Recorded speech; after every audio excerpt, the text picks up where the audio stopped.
Now we will look into the concept of federalism.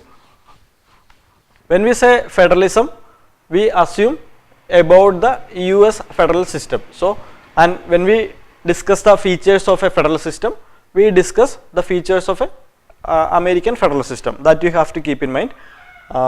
So, one feature of federalism is it will have dual polity. It means that there will be two types of governments. They are central government and state governments. These two types of governments will be there in a federal system, and both the center and state get powers from the constitution, directly from the constitution. In case of federalism, both the center and state get powers directly from the constitution, and the powers of the central government and state governments are mentioned in list. And in case of America, they mention the powers of the center in the union list, and those subjects which are not mentioned in the union list are part of the powers of the state. So, from that, what you have to remember is that there will be a clear division of power. Clear division of power will be there between the center and state in case of a classical federal setup. Other one feature of classical federal system is about residuary powers. Residuary powers or list. If a subject does not come under any of the list, like state list, union list or concurrent list, that subject can be called as a residuary subject or residuary list. And in a classical federal system like America, in case of a subject in residuary list, the power to make legislations is with the state government only under a classical federal system. And there is, we know that we cannot call India as a we cannot call India as a pure form of federalism. So, we call India as a quasi-federal system. Quasi-federal system, which means there are features of federalism in the Indian setup, but all the features of Indian setup are not the features of classical federal system. One more feature of dual polity is that I told you that there will be dual polity, central government and state government, and each will get their powers directly from the constitution. Similarly, both will be independent in their own matters. Both central government and state government will be independent in their own matters. So we will now compare Indian federal system or Indian system of federation with Indian system or Indian quasi-federal features of Indian Union with the classical federal system. Now, as in case of dual polity, we also have a dual polity. There are central governments and state governments. There is no differentiation. But in case of the independence, in America, both the state and center are independent in their own areas. But in case of India, we cannot say that Indian states are independent. Indian states are not independent. Which means that I can give an example to illustrate that Indian states are not independent. Article 3 of the Indian Constitution empowers the Parliament to make new states, similarly to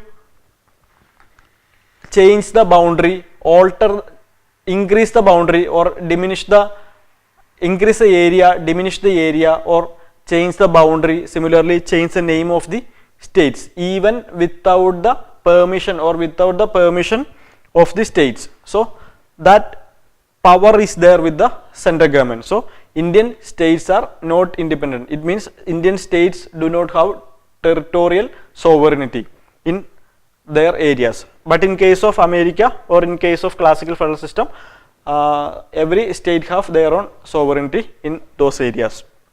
Other one is residuary power.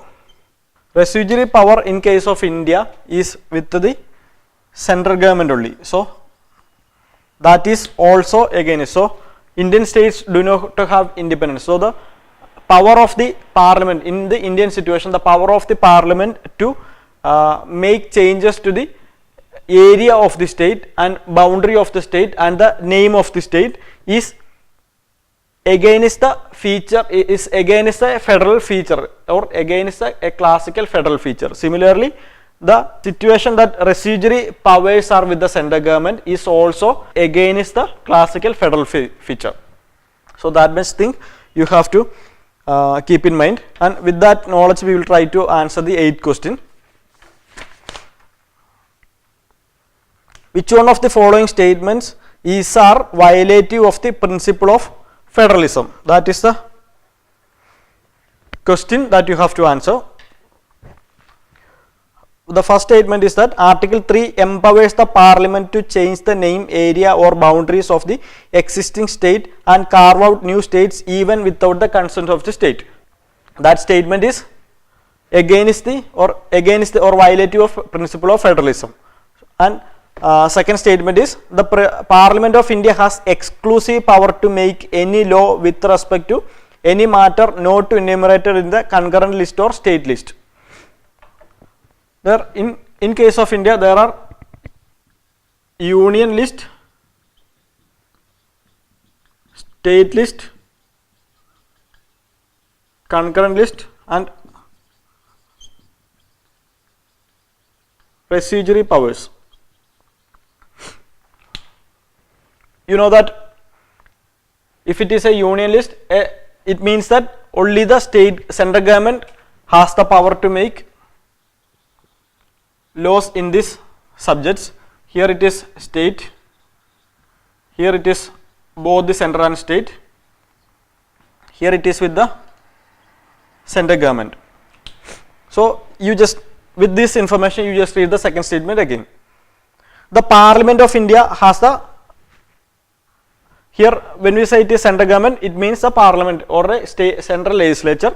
Here it is state legislature. Both means the central legislature or the parliament and the state legislature. Here it is central means central legislature or the parliament.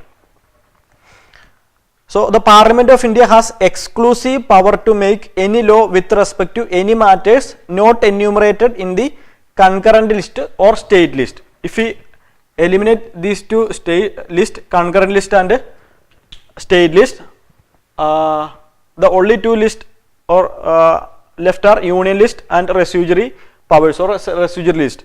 In both the cases, central government, central legislature or parliament has the exclusive power to make laws. So that statement is also correct. Since that statement is correct, that is against the